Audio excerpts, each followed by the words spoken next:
You are now listening to Conscientization 101, an online magazine combining reflection, music, and action through independent media. It's very important to be with conscious African women and men. And I'm very excited to see Conscientization 101, to see Sister Zari there and the brother James, and to see that you have started an organization to conscientize the world, especially African people, about what's really going on in this world. Conscientization 101. A lot of these people right now in this conscious, so-called conscious movement, they're not actually living in that lifestyle. Bakers. That's why, obviously yourself, we're on the same sort of frequency. That's why you're listening to the same things I'm listening to, because we're sharing that same sort of thought. We want the same sort of things, and a lot of people don't want the same sort of things. Even yourself, what you're doing now is for the people. So everything is people-based. Globally conscientizing. What's making me proud of what this kind of connection here is that, no matter what is said, no matter what is done, you leave listening to our music with a feeling. The same way we're going to leave this conversation with a feeling. And that is the most important thing for I and I, the vibe and the energy and the feeling that you leave with, because you might not remember every lyric, but you're going to remember the feeling. So that's really important, and that's what I'm getting from what you're doing.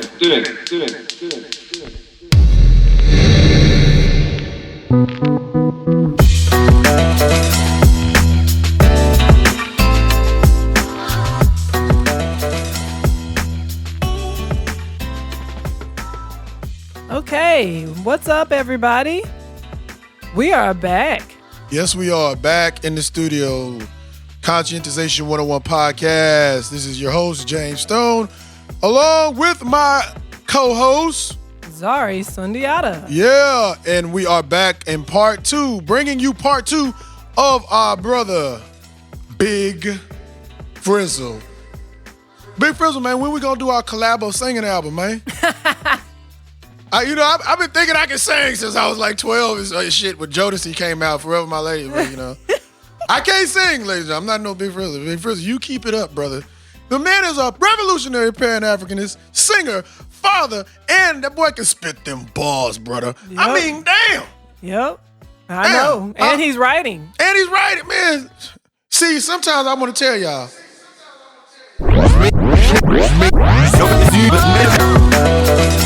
I said we'll never know,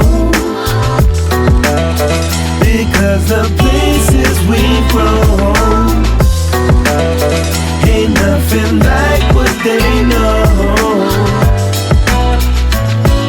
'Cause we'll never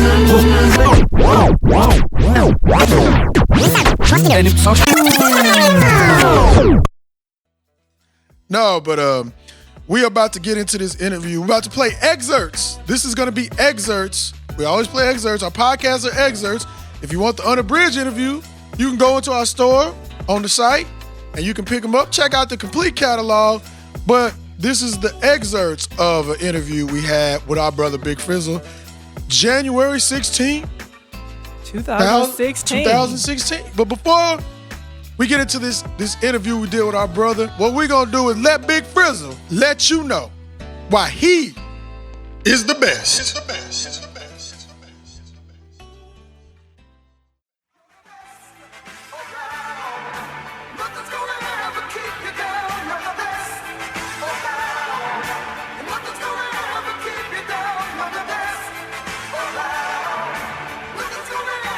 You are not him, you did not finish your training.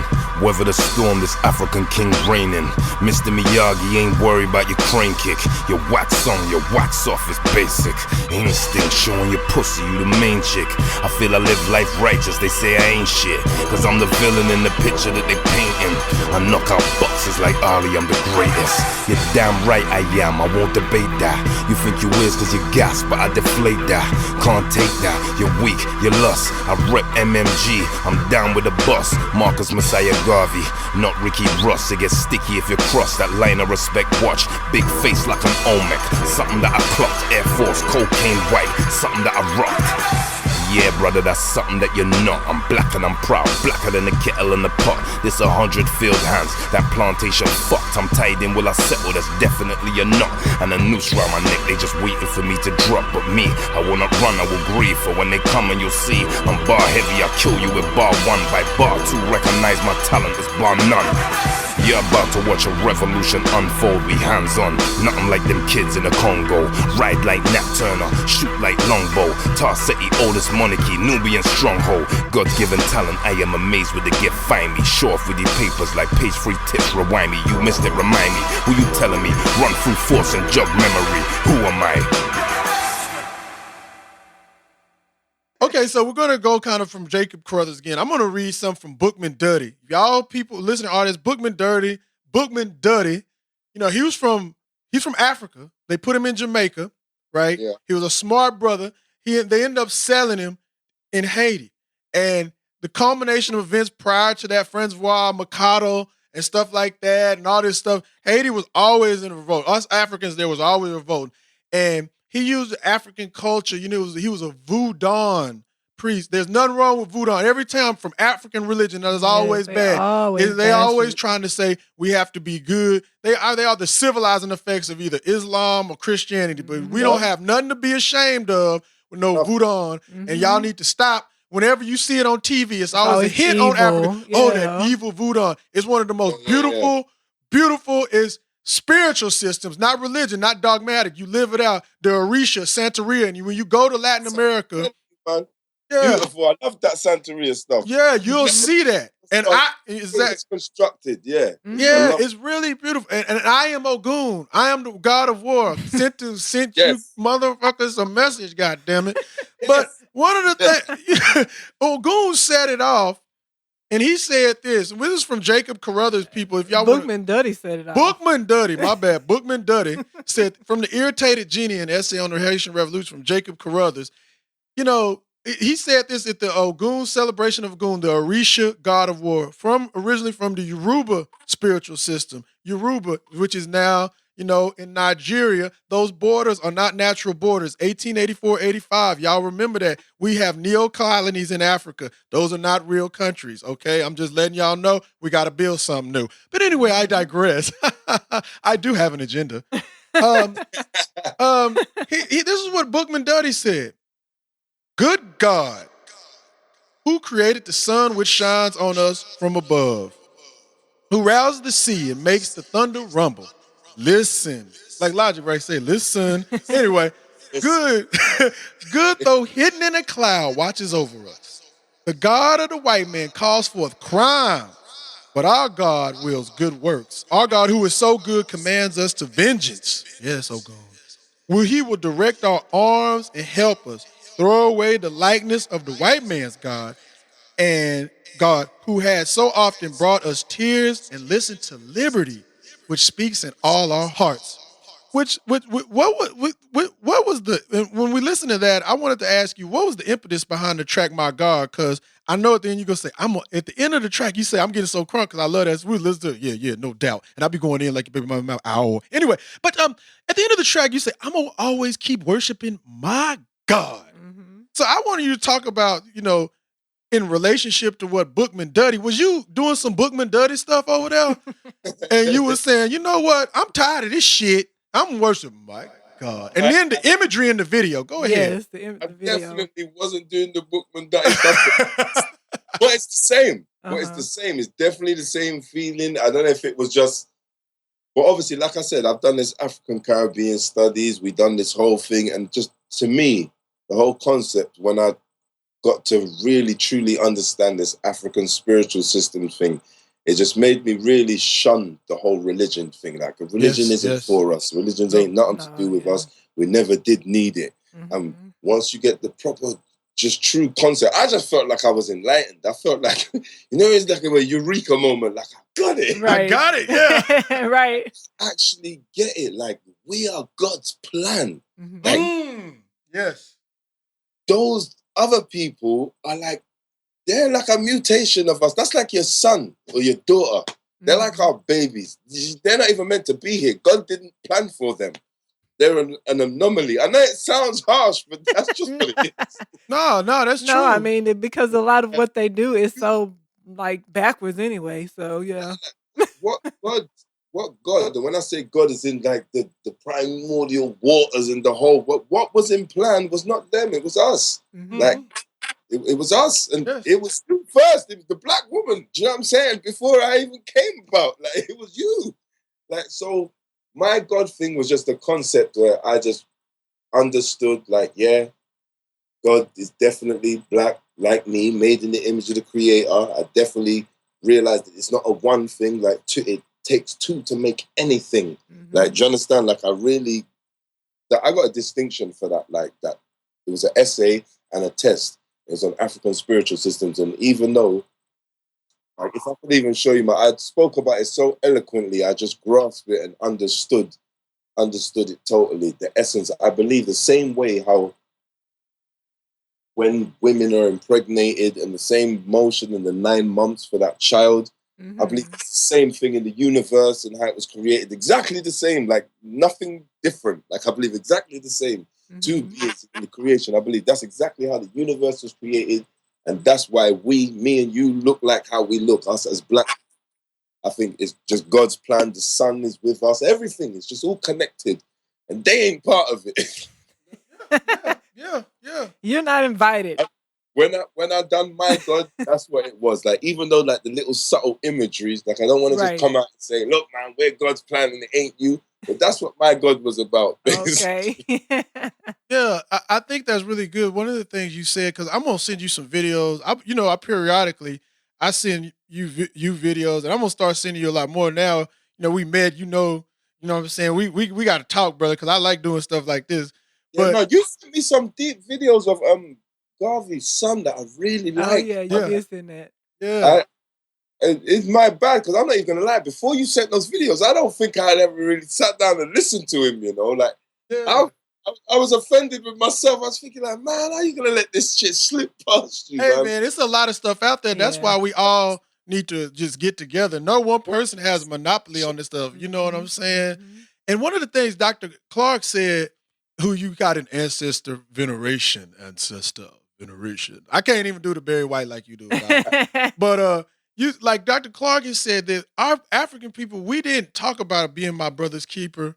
We actually lived it out. We had a built-in morality. You know what I'm saying? Our spiritual system, whenever you get to religion, you start dogmatizing, and it's so people can control certain aspects of it. You live that shit out. You lived how you want to treat somebody. You don't write about it. Think about it. Think about the Westminster form of government that they impose and talk about, I know you free because of elections and stuff like that. They have to write down laws because there's not a built-in code of morality. When they say man is evil by nature, we have to see what cultural basis from which they're talking about. They're saying Western man, universal. White man. They are not universal. So when you take a Nelson Mandela, who did a negotiation deal with Botha and the Nationalist Party and all that stuff, and when he said one man, one vote, we didn't need one man, one vote. We needed one settler, one bullet.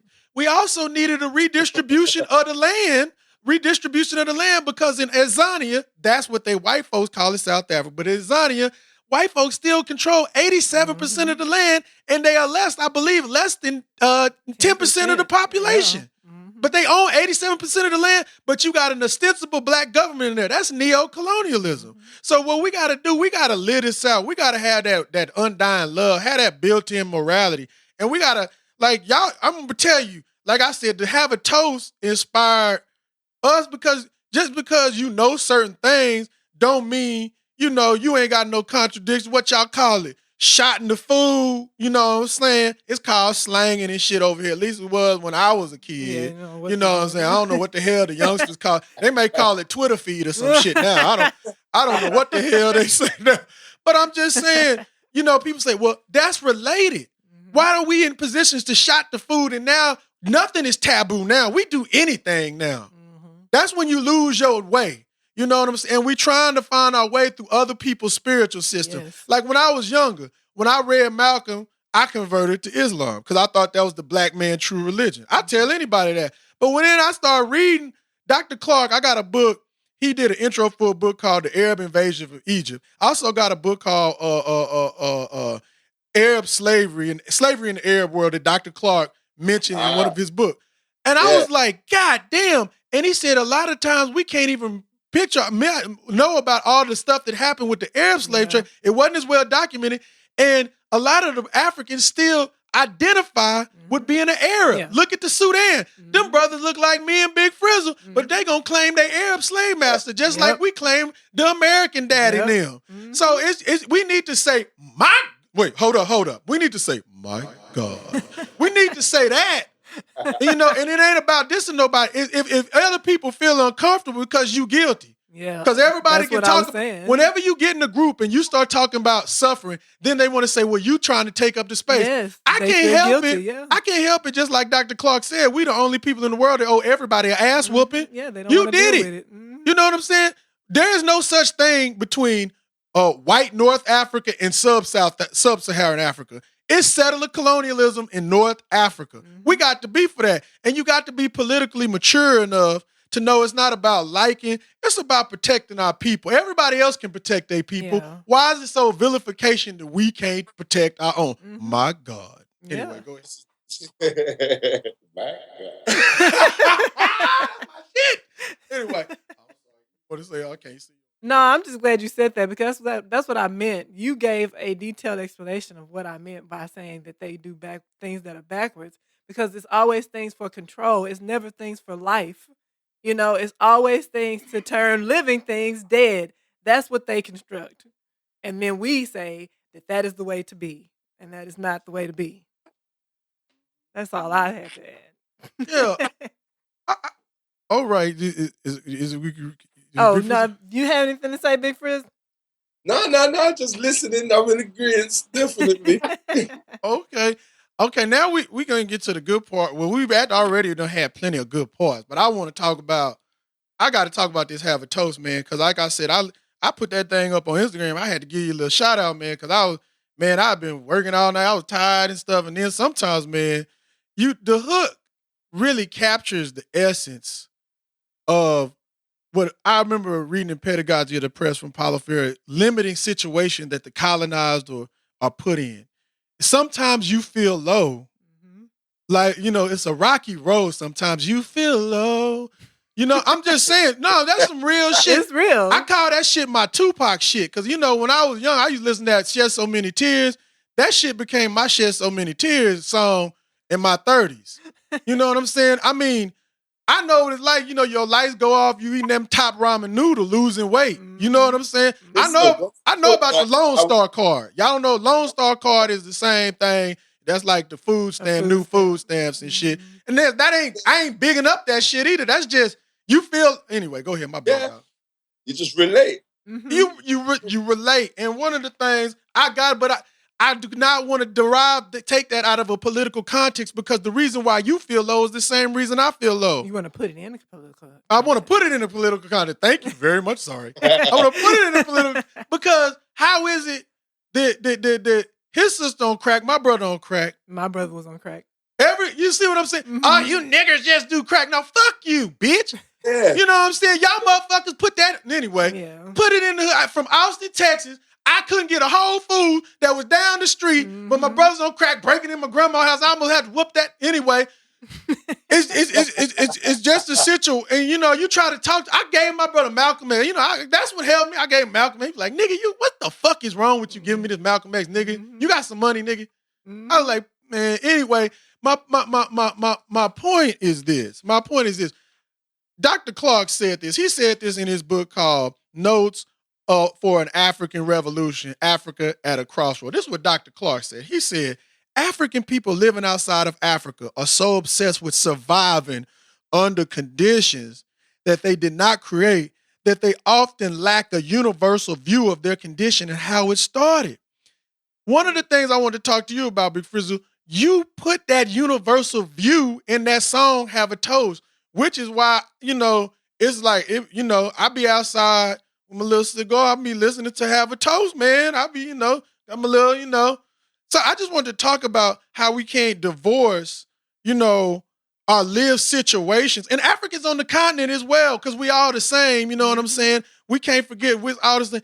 You can't divorce those contradictions when you are a powerless people and somebody is trying to oppress you from a political context. I just want you to talk about Have a Toast and stuff like that. Just go ahead. My bad.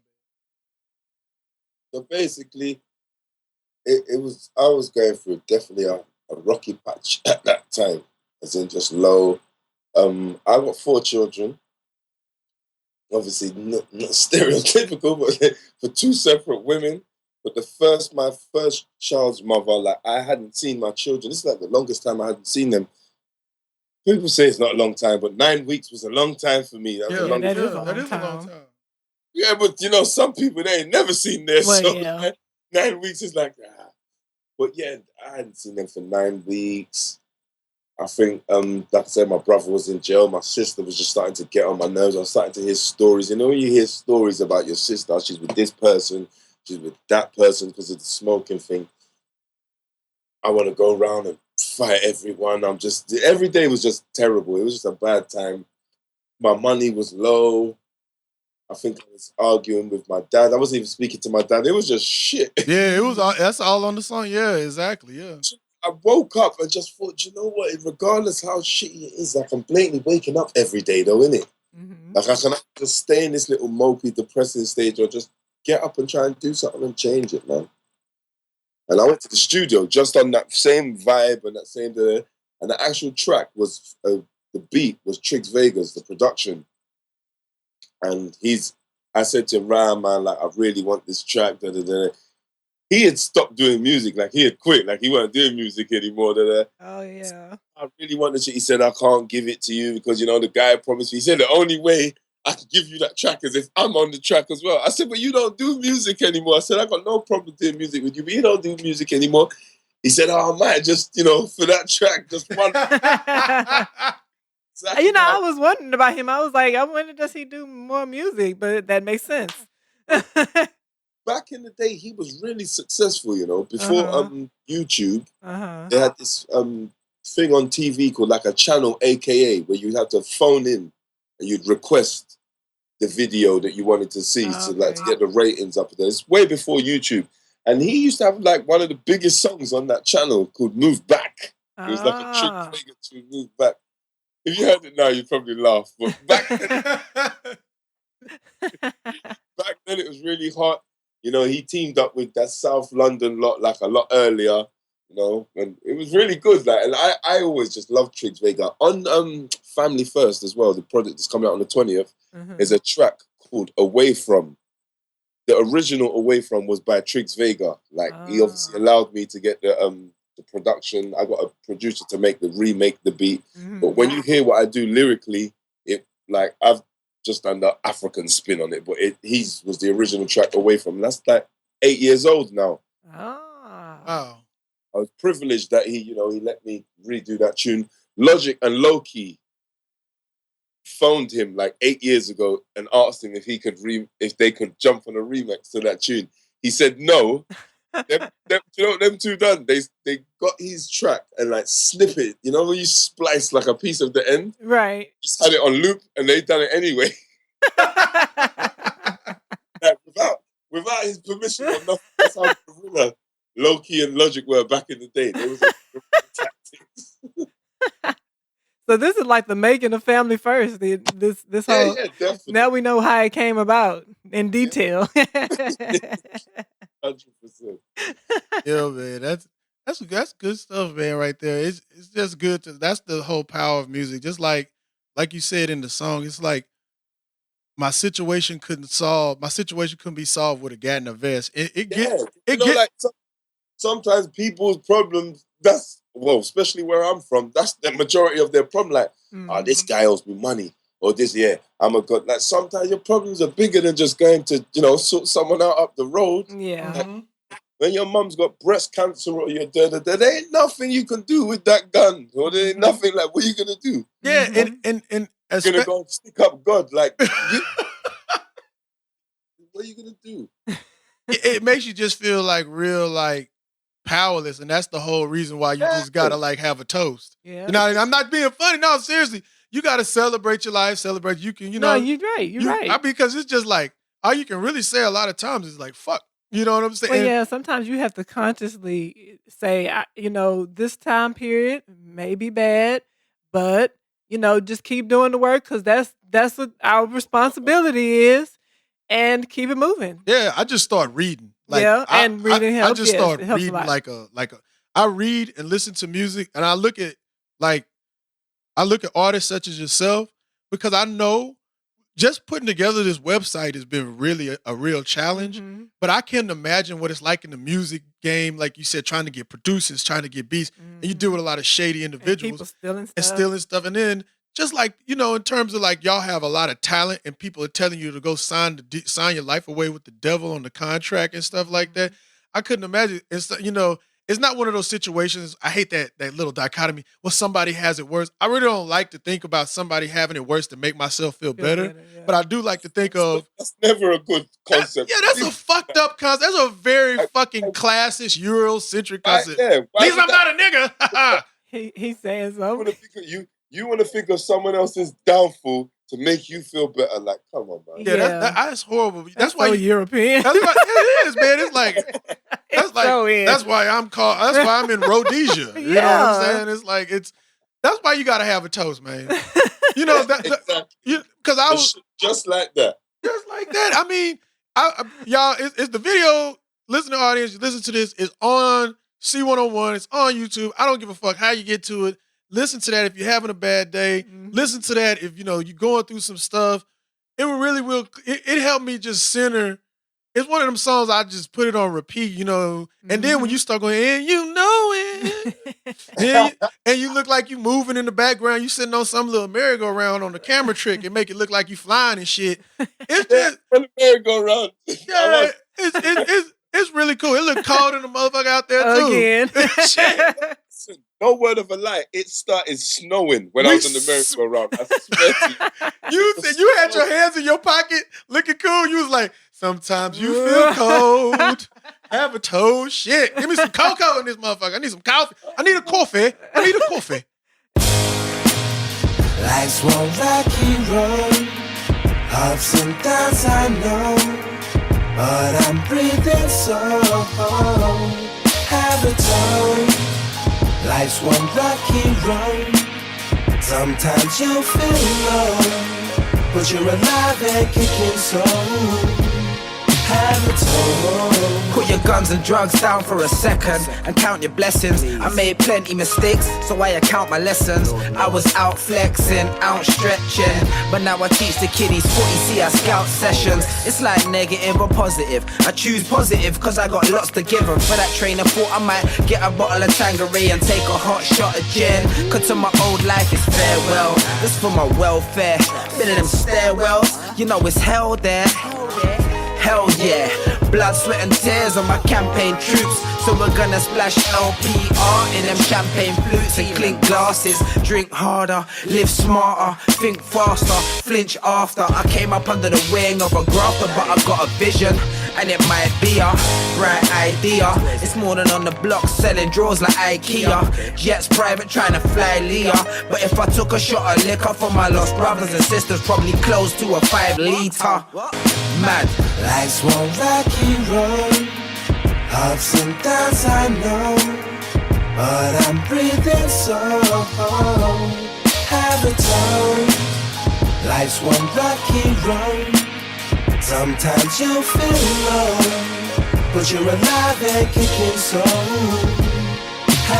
Life don't weigh up like sniff on them Tanitas. 9 weeks my kids ain't seen them. Peas low, hair grown, trainer but I'm leaning. No cooked food, I'm eating noodles in the evening. Losing weight, my sister's on crack on my brother in jail. I'm beefing with my pops, but he breathing them well.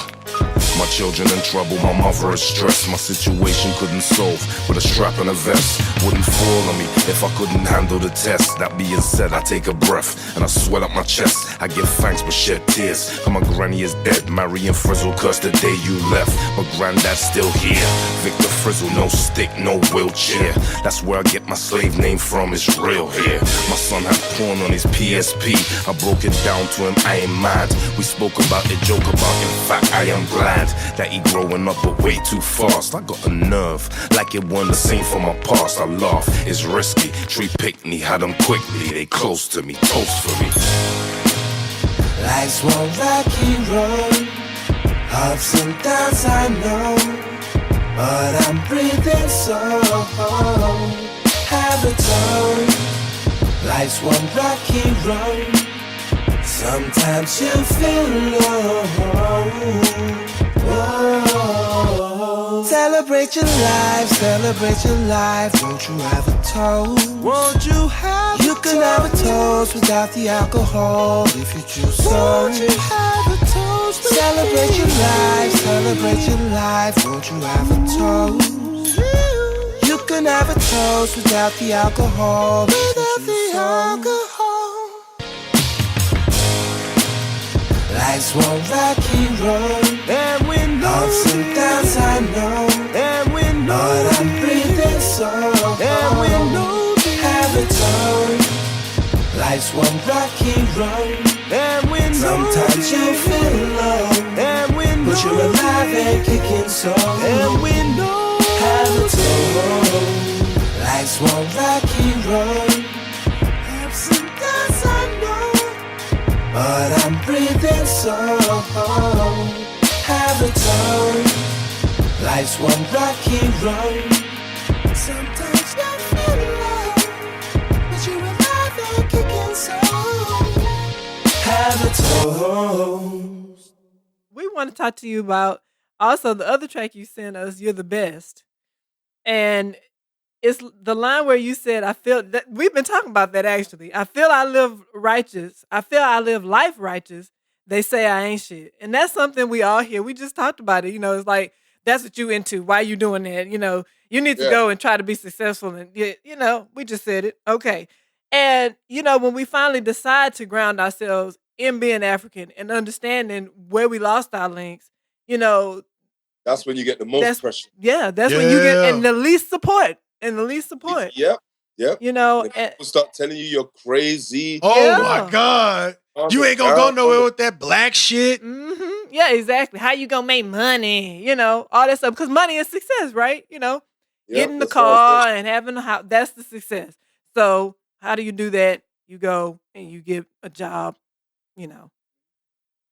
There we go. Well, not only that, it's not just about, I don't think it's wrong. I think all Africans, we need a job, get this money, you know what I'm talking about? But it's how they want you to just bow down to Western culture. Well, no, yeah, exactly. But I'm saying that's how they express it. Say you need to go get a job. You know what I mean? Oh yeah, because you can't being black means you unemployed and can't get a job. And you're playing around. You're a sorry nigga, right?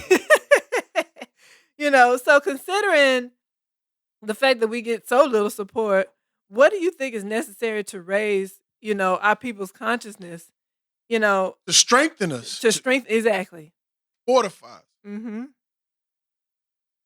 It's hard to say because there's so many distractions. I just think with knowledge of self, we're powerful and capable of doing so much things.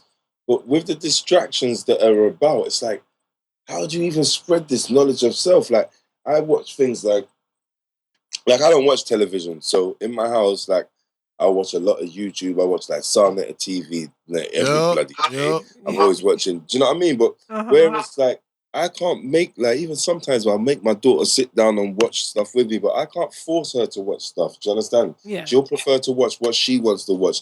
And these things that she prefers to watch, and her being at school, they're at school and watching these programs more time than they're with me and my input. So this is their majority of their input, and the majority of their input is bullshit. So it's very hard to expect, you know, like, her to know about knowledge herself, even though her dad's always going on about it. When she's away from her dad, what is she faced with? The constant ongoings of, you know, their program and their agenda. And it's so, like, even in America, I admit, America is very racist. You can see it. over here is so covert and it's not in your face. You have to be smart to see it, or you'll go around telling your next friend, "Oh no, it's not racist. It's not racist. It don't." Is it? Like, they're so sly with it. Do you understand? It's hard to notice. You'll be arguing with your children. Your children will tell you racism don't exist, and no, it's not like that, Dad. And you know, but I don't know. Yeah, I've heard people say that about Britain. They when they come from Britain. I think I don't know. Back in the day, I think it was Josh Stone or somebody. Well, also, this is the thing. I just was, in preparing for this interview, I was trying to figure out what questions to ask Big Frizzle. And Zari can attest, I was losing my fucking mind over here because I was just like, man, I don't, this is fucking Big Frizzle, man. My God. And I pulled out a book called Destroy This Temple. I'm looking at it on my library shelf right now. It's called Destroy This Temple, The Voice of Black Power in Britain by Obi Egbuna. And one of the things he talks about, he's from Nigeria. And one of the things he talks about Britain is that the African, whether from Caribbean or the continental African who's from the continent, they always fall into this thing, this liberalism in Britain that it's not like America. Yeah. And he writes a whole section about it. And even here in America, amongst Africans, right?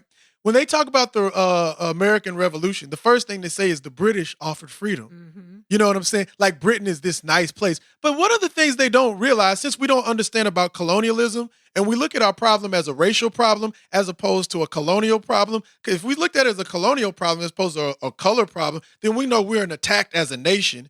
And one of the things they did to us is that while that Britain might have said, you niggas are going to be free, what they did is this: we about to colonize Africa. So we don't need Africans to go out there. And then we got colonies in Barbados. So you Bayesian niggas, we're going to make you our slaves. And we're just going to put you in administrative positions and stuff like that. One of the things people don't realize is this. Garvey couldn't get anything off the ground in Jamaica. And I think Garvey said it was, or I heard somebody say it was because they think they're free. In America, they never gave us the illusion that we have been free, which is why he had such a powerful base. Now they're kind of given that illusion, which is why you see so much sellout neo-colonial scum come from America that I would be happy to slap the fuck up.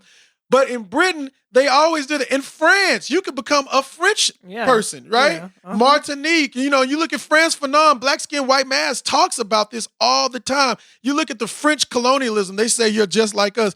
Even that contradiction runs kind of clear in Haiti, you know what I'm saying?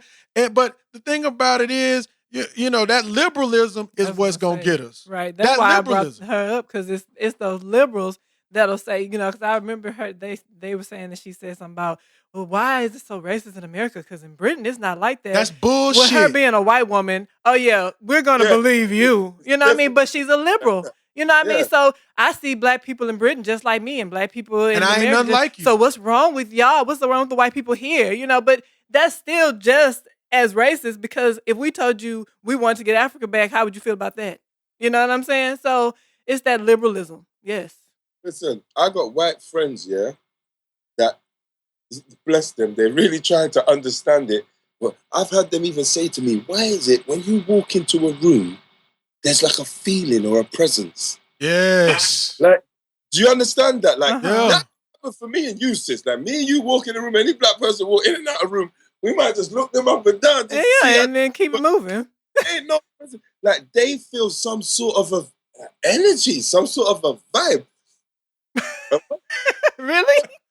She was being genuine though, because she said that it happens. This is like a girl that I went to college with. Like, we studied in the same course. She studied African Caribbean studies as well. You have to understand, there was a lot of white people in this class studying about us as well. Okay. And in their defense, they weren't like the type of people to be studying it. Like, they really were genuinely interested and wanted to. Oh, yeah. They just didn't understand. Like, these are people with white privilege that don't understand what their white privilege is. So have to be taught by like a lady about the whole under. But you see, once they get it, they're like, they really start. They go through that stage where they feel guilty, they feel bad, they start crying. They go, they go through the whole 12 stages. Well, yeah, because they've been living their whole life assuming everybody on the planet live like they do. Yeah, it's like a big blow to them. some of them, it affects them in the right way. Like, they literally bless them. After that, they try and challenge everything. They go talk to their mums, their dads. They correct everybody on their speech. It's not slavery, it's enslavement. Yeah, there you go. And you know what? You know what? That's what Kwame Ture said in the SNCC. I don't want white people coming amongst us and trying to organize. Their responsibility is to get their mama and daddy and them off our backs. Exactly. You see what I'm saying? And and if white people can do that, that's fine. If not, our struggle ain't gonna be predicated on that. But that's the best you can do. Yeah. Because the thing about it is this: we're so mentally sick. When we see any old white person, and the white person to tell you, I don't know shit, we still default to them as an authority. Obi Igbuna, who wrote the book I just told you, Destroyed His Temple, called it intracolonialism. That's colonialism of the mind, where the Anglo-Saxon education of the British colonizer, because he was from Nigeria, and we're from America, because Britain is the colonizer over here. There's a church that Zari belonged to called Windsor Village. Windsor. Used to belong to. My God, my bad. Used to. Windsor Village. So this is an Anglo-Saxon country, just like Britain. Very much so. And the reason why America's the way it is because it's a settler colonial society. What did Fanon say? A settler colonial society is by default a racist society because they have to be here. I don't even use terms like Native American. That's very derogatory because they had their own names before Amerigo Vespucci was born.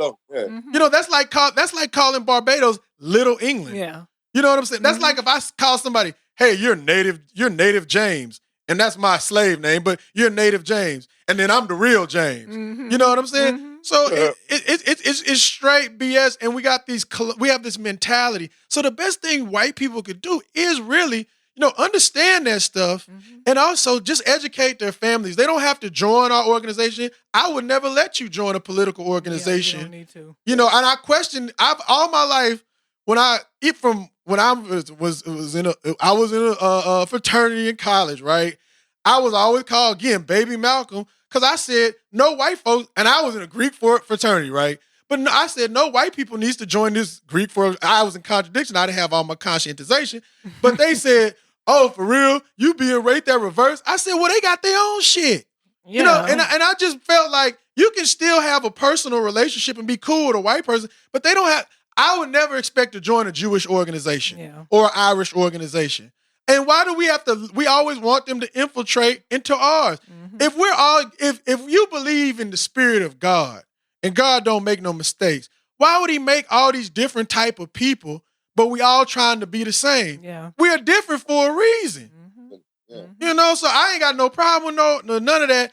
Educate your own, and you can have I'm cool with some white people. People like, damn, people surprised to hear this, and I still talk this shit. I ain't one of these Negroes who whisper the shit, and then hey, I'm gonna be me. I ain't gonna, but I think always either or. It's always either or for people, and I think a lot of people also because they have a lack of self-esteem. They always try to find white people and try to say you did this or you did. Stop doing that. That white person.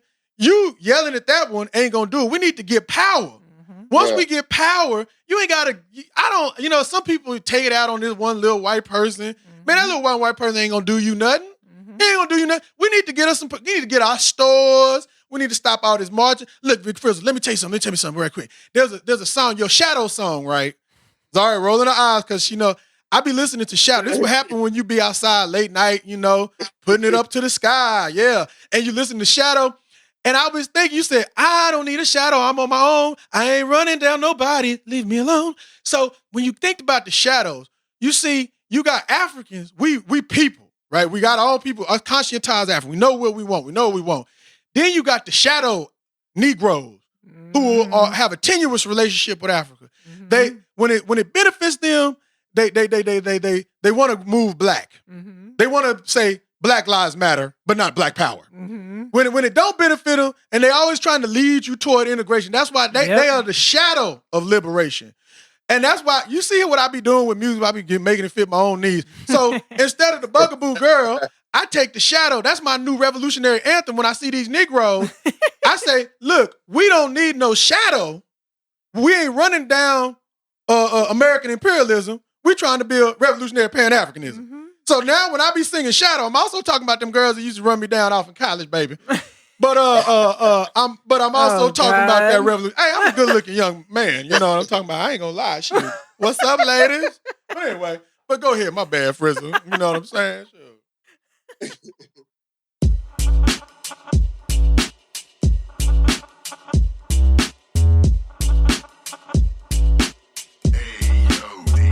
They usually call me Frizzle, Alicia told them Taharqa. They call me Pan-African, I rap black smart. Sometimes they call me father of four, my saga. But whatever they call me, I'm living proof of my Arthur. They usually call me Frizzle, now they call me Taharqa. Call me Pan-African, I rap black smart. Sometimes they call me father of four, my saga. But whatever they call me, I'm living proof of my Arthur. They say life is what you make it. Funny, ironic, cause many are not creative. What I wanted was structure strong and not makeshift. See, my tonic not diluted me, concentrated on my comments, my lyrics. Every line was a statement. My design is from statement. We back in council a statement. We back down trap in the basement. That's deep shit. Oh, bird brain, you ain't catch it. You need a power repeating my clarity clarified. We can take a break from the weak shit. These grown bars don't serve kids. Ideas needed. Of late, I have heard nothing new. Ideas needed to get cake in. Road stay baking and dough is needed. My kind, Shakespeare, Einstein, flow is genius. Flow is delivered like February the 14th is. I mean this. Ignorance, no man is mean shit. Washed up, nope, but I agreed I am seasoned. Pepper steak. They usually call me Frizzle, Alicia told them Taharqa. They call me Pan-African, I rap black smart. Sometimes they call me father of four, my saga. But whatever they call me, I'm living proof of my Arthur. They usually call me Frizzle, now they call me Taharqa. Call me Pan-African, I rap black smart. Sometimes they call me father of four, my saga. But whatever they call me, I'm living proof of my Arthur. Trying to get to that place on my own. They complain about my speed. Why? I'm in this race on my own. When I drop it, it's like crack, no case on the phone. Too hasty, he who chased the throne. Mine's inheritance, my son will show. I show my son enlightenment, my son will glow. Assertive, it's alien how I plan it with 3 sons I worship. And my daughter much sweeter. And I ain't talking 7 G's of trees weighed up on Tanita. They're feeling similar to me as I'm my brother's keeper. I won't open the door when I hear knocking from the reaper. I'm screaming I'm more like, watch me throw away the reefer. Like the life of a more warrior attitude a teacher. And I ain't trying to be a preacher, but from Pickney my peak reached steeple status. Sort of boy trying to beast on a verse like preacher. They wanna know my influence, my info, hence how we do it. My pen fluid is fluent, the stage I flew through it. Pen sick like flew in it, cut class but pen never true and stay true to it. Woo, to who? Oh shit, cool, clever bird if you caught that, but you got dirty hands too. That's some foul shit. They usually call me Frizzle, Alicia told them Taharqa. They call me Pan-African, I rap black smart. Sometimes they call me father of four, my saga. But whatever they call me, I'm living proof of my Arthur. They usually call me Frizzle, now they call me Taharqa. Call me Pan-African, I rap black smart. Sometimes they call me father of four, my saga. But whatever they call me, I'm living proof of my Arthur. They used to call me King Taharqa. Oh, how they call me King Taharqa. They used to call me King Taharqa. Oh, how they call me King Taharqa. They used to call me King Taharqa. They used to call me King Taharqa. Oh, how they call me. Call me, call me. Yeah, they call me King Taharqa. Oh, how they call me King Taharqa. Oh, how they call me. Oh, how they call me. How they call me. Oh, how they call me King Taharqa. Yeah, everybody, that's where we gotta leave it for now. We hope you enjoyed this interview we had with Big Frizzle. And if you want to finish listening to it in its entirety, all you have to do is go to our store at shop.conscientization101.com. That is shop.conscientization.com. And when you visit us in our store, you will not only have access to this interview, but you will be able to view and peruse all of our interviews the unabridged interviews, musical commentaries, and merchandise. And most importantly, you will be supporting 100% independent media. This episode has featured sounds from Logic and Last Resort, We'll Never Know, instrumental. From their album, True Talk the Instrumentals.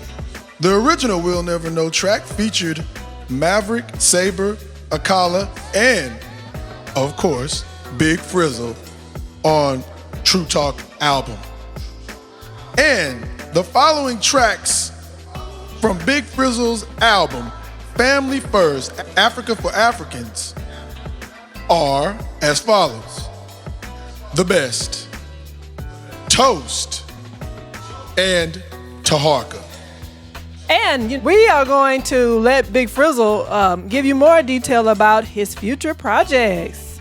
Family First, 10 tracks, 2 bonus tracks. Obviously, it's got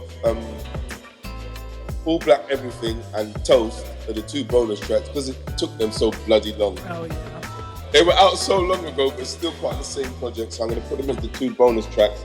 And the 10 tracks will all be new that no one's heard before, and the videos that we've seen. After that, I've got a thing that I'm bringing out called my Throwback-ish, which is just a bunch of old stuff that I've compiled. Just to make it seem like, I'm giving them stuff this year, like I'm giving it back. Well, you produced it, put it out there, yeah. Yeah. And then hopefully by the summer or coming up to winter, I'm going to put out the Family First on iTunes. That's going to be like a purchase thing, but that's the tune about my mum, my dad, my granny, my granddad. I figured they'd have to pay for that if they want to hear me get all personal, talk about my sister on crack and whatnot. All right, yeah, so that's Big Frizzle. If you want to stay up to date on the latest Big Frizzle news, we suggest you go to his Twitter and Instagram, which is @BurgundyBrick, okay? And also check into the site, Conscientization 101, where we will always have the latest in Big Frizzle news, all right? So, Zari, what are you going to leave us with? What's the last words you got to leave us with, huh? You got something to say, huh, before we get out of here? What? You'll never know. We'll never know. Okay. So, the last thing that I want to say is what we always let you know is that you can check us out on Twitter @Conscien1. That's CONSCIEN and the number 1. On Facebook @Conscientization 101 and Instagram @C101 Editors. And don't forget to visit our site and sign up for our mailing list because there, if you sign up, you'll get special updates, special announcements, and much, much more. So you want to go there and sign up as soon as possible. So that way when you sign up, you won't be saying you'll never know. Because you will be in the know when you sign up on the mailing list, all right? So, we want to thank Big Frizzle. We're going to have you on the show again. The album, Big Frizzle, James D. Stone, singer extraordinaire, coming out soon. I'm telling a lie, that shit ain't coming out because I can't see. That shit would be bad, man. If Big Frizzle It wouldn't be that bad. Man, I can't, you sing next to Frizzle, man. Oh, yeah. There's also a video we saw recently with Big Frizzle, Catch Me If You Can. They got me dressed in all black from head to toe. Got my eyes on the prize and I'm good to go. I'm as quiet as a mouse, no sound, that's how I roll. Might seem very strange to you, but listen, that's all I know. Catch me if you can. Catch me if you catch me if you can. Catch me if you catch me if you can. I'm in Belgravia, West London, and I'm looking for dough. Sun server sings tack classic Motorola phone. Or a 486 compact elite, yeah, I'm bro. I better still champagne face kettle 18s on road. Catch me if you can. Catch me if you catch me if you can. Catch me if you catch me if you can.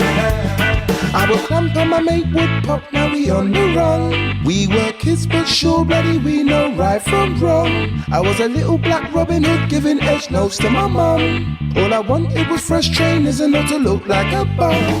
Catch me if you can. Catch me if you catch me if you can. Catch me if you catch me if you can.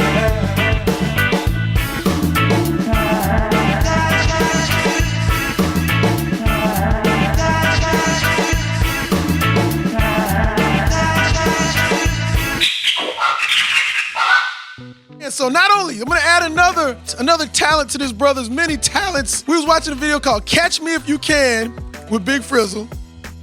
And Big Frizzle, that boy was running fast. It was like he's a track star or something like that. Man, that's why we call him Taharqa. And y'all need to look up Taharqa. Y'all don't know who Taharqa is.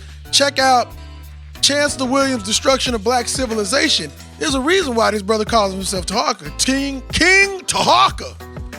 That's Taharqa. But thank you, King Taharqa. That boy be running. You be running them down, keeping Kimmy safe. You know what I'm talking about? But we got to get out of here. Conscientization 101. Thank you, all you supporters, because this is completely independent. You know, the people say, oh, do you get edited and sponsored? Now, we take our money from our jobbies and put it behind this, okay? We take our own money. Ain't nobody giving us shit. I guess that's Not at all. That's why I can talk as much shit as I can, because it's my goddamn money behind this motherfucker. I want somebody else put their money up. They always be, I want to do this. No, this ain't no Instagram money, none of shit. This is money out my own pocket, because you will never know. All right, Conscientization 101, we out. Big Frizzle, peace. Bye.